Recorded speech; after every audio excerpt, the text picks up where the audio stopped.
नमस्कार, जय हिंद। आप सभी का एक बार पुनः स्वागत है आपके अपने YouTube channel smart coaching classes में। स्टूडेंट, आज हम देखेंगे कूलम का नियम। कूलम का नियम आपके 11th 12th क्लास के लिए मोस्ट इंपोर्टेंट फैक्टर है। तो चलते स्टूडेंट कूलम का नियम। कूलम का नियम ज्ञात करने से पहले हम विद्युत और विद्युत आवेश को समझेंगे। तो यहाँ पर हम देखेंगे विद्युत को परिभाषित हम किस प्रकार करते हैं। यहाँ पर हम देखेंगे कि उस ऊर्जा को जिसके कारण किसी पदार्थ में हल्की वस्तुओं को आकर्षित करने का गुण उत्पन्न हो जाता है, विद्युत कहते हैं। तो यहाँ पर हम देखा स्टूडेंट कि उस ऊर्जा को जिसमें हल्की वस्तुओं को आकर्षित करने का गुण उत्पन्न हो जाता है उसे हम विद्युत कहते हैं। चलते स्टूडेंट विद्युत आवेश की और विद्युत आवेश होता क्या है। तो यहाँ पर हम देखेंगे कि विद्युत आवेश एक भौतिक राशि है जिसे अर्जित कर लेने पर कोई पदार्थ विद्युतमय हो जाता है और विद्युतीय गुणों का प्रदर्शन करता है। तो यहाँ पर हम देखा कि विद्युत आवेश एक ऐसी राशि है जिसे अर्जित कर लेने पर पदार्थ विद्युतमय हो जाता है, मतलब विद्युतीय गुणों का प्रदर्शन करने लगता है और विद्युतीय गुणों का प्रदर्शन करने लगता है। यहाँ पर देखेंगे कि आवेश दो प्रकार के होते हैं। यहाँ पर हम देखेंगे ऋणावेश और धनावेश। अब देखिए, आवेश एक अदिश राशि है, इसका SI मात्रक जो होता है कूलम होता है। तो यहाँ पर हमने देखा कि विद्युत जो है हल्की वस्तुओं को आकर्षित करने का गुण है। विद्युत आवेश जो है एक भौतिक राशि है जिसमें कोई पदार्थ विद्युत में हो जाता है तो वह विद्युतीय गुणों का प्रदर्शन करने लगता है। आवेश दो प्रकार के होते हैं, ऋणावेश और धनावेश। और यहाँ पर हम देखा कि आवेश एक अदिश राशि है और इसका SI मात्रक कूलम है। चलते स्टूडेंट कूलम के नियम की ओर। कूलम का नियम क्या कहता है। तो यहाँ पर हम देखेंगे कि दो स्थिर बिंदु आवेशों के बीच लगने वाला बल उन आवेशों के परिमाणों के गुणनफल के अनुक्रमानुपाती तथा उनके बीच की दूरी के वर्ग के व्युत्क्रमानुपाती होता है। यह बल उन आवेशों को मिलाने वाली रेखा के अनुदिश लगता है। तो यहाँ पर हमने देखा स्टूडेंट कि भाई दो स्थिर बिंदु के बीच लगने वाला बल उनके आवेशों के परिमाणों के गुणनफल के अनुक्रमानुपाती, अगर हम गुणा करेंगे तो उनके गुणनफलों के अनुक्रमानुपाती और उनके बीच की दूरी के वर्ग के व्युत्क्रमानुपाती होता है। यह बल जो होता है उन आवेशों को मिलाने वाली रेखा के अनुदिश कार्य करता है। तो यहाँ पर हम देखेंगे कि मैंने माना कि एक बल Q1 कार्य कर रहा है, दूसरा जो है Q2 कार्य कर रहा है और इनके बीच का जो लेंथ स्टूडेंट वो हो जाता है आपका R। अब देखिए कूलम थ्योरम से अगर हम देखना चाहें तो यहाँ पर हम देखेंगे कि माना Q1 व Q2, माना Q1 व Q2 परिमाण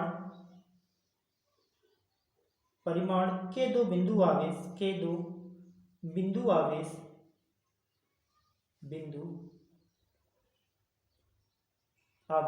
एक दूसरे से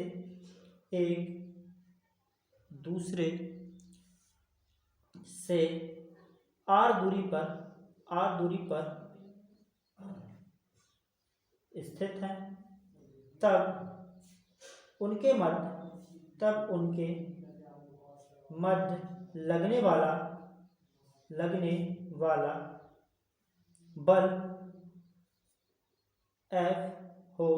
तो हम यहाँ पे देखिए स्टूडेंट कि माना Q1 Q2 परिमाण के दो बिंदु आवेश एक दूसरे से कितनी दूरी पर है, r दूरी पर है और उनके मध्य जो लगने वाला बल है वो क्या है, F है। तब यहाँ पे देखेंगे कूलम थ्योरम से। देखिए कूलम का थ्योरम बोलता है कि दो स्थिर बिंदु आवेशों के बीच लगने वाला बल परिमाणों के गुणनफल के अनुक्रमानुपाती। तब देखिए यहाँ पे देखिए F अनुक्रमानुपाती Q1 Q2, इसको हम समीकरण फर्स्ट दे सकते हैं, समीकरण फर्स्ट, तथा उनके दूरी के वर्ग के व्युत्क्रमानुपाती। यहाँ पर हम देखेंगे कि F अनुक्रमानुपाती 1/r वर्ग, इसको हम समीकरण 2 दे सकते हैं। यहाँ पर हम देखें स्टूडेंट कि आपके समीकरण 2 बन गए हैं।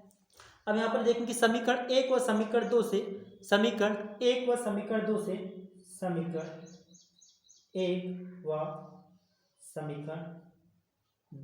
अब देखिए समीकरण 1 व समीकरण 2 का अगर हम आपस में गुणा करें तो यहाँ पर देखिए लेफ्ट हैंड का साइड लेफ्ट हैंड का गुणा, राइट हैंड के साइड राइट हैंड का गुणा। तो आपका कितना बन जाएगा स्टूडेंट, यहाँ पर देखेंगे F अनुक्रमानुपाती Q1 Q2 गुणित 1/r वर्ग। अगर देखिए इसको हम थोड़ा सॉल्व करते हैं तो आपका बन जाएगा F अनुक्रमानुपाती Q1 Q2/r वर्ग। अब देखिए इस अनुक्रमानुपाती को हटाने के लिए एक नेतांक मान सकते हैं हम, और यहाँ पर देखिए हम नेतांक मानेंगे आपका F बराबर K इंटू Q1 Q2/r वर्ग।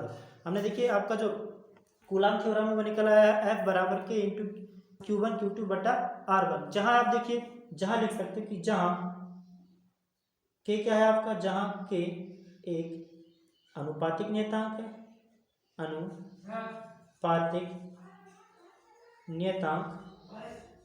है, तो हमने देखा स्टूडेंट कि जहाँ के क्या है, एक अनुपातिक नियतांक है। अब देखिए जहाँ के अनुपातिक नियतांक तो के का मान भी होगा। देखिए जहाँ के अनुपातिक नियतांक तो के बराबर होता है आपका 1/4πε0। अब देखिए के की जगह पे कितना रख सकते हैं आप स्टूडेंट, तो के की जगह पे रख सकते हैं 1/4πε0। तो यहाँ पर देखेंगे आपका समीकरण चेंज हो गया, एफ बराबर 1/4πε0 इंटू Q1 Q2/r²। अब देखिए स्टूडेंट अगर आपको 1/4πε0 का सांख्यिक मान चाहिए तो यहाँ पर हम देखेंगे कि के बराबर 1/4πε0। अब देखिए 1/4 गुणित पाई का मान हो जाता है स्टूडेंट 3.14 और एप्सिलॉन का मान हो जाता है स्टूडेंट कि 8.85 गुणित 10⁻12 कूलाम वर्ग प्रति न्यूटन मीटर वर्ग। तो हमने यहाँ पे देखा स्टूडेंट कि 1/4πε0 का मान निकल गया 1/4 गुणित 3.14 गुणित 8.85 गुणित 10⁻12 कूलाम वर्ग प्रति न्यूटन मीटर वर्ग। अब देखिए आपका जो मान निकला है इसका अगर हम लगभग मान लिखना चाहें तो आपका लगभग मान निकल जाता है स्टूडेंट। यहाँ पर देखेंगे कि 9 गुणित 10⁹ कूलाम वर्ग प्रति न्यूटन मीटर वर्ग। तो यहाँ पर हमने देखा स्टूडेंट कि आपका जो लगभग मान है 9 गुणित 10⁹ कूलाम वर्ग प्रति न्यूटन मीटर।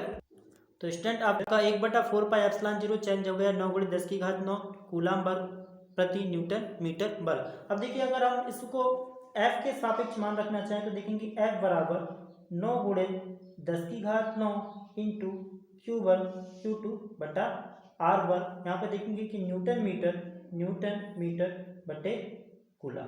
तो हमने देखा स्टूडेंट कि आपका एफ चेंज हो गया है 9 गुणित 10⁹ इंटू Q1 Q2/r²। ये आपका कूलाम का नियम है, ये या इसको बोल सकते हैं कि कूलाम का ये आपका थ्योरम है।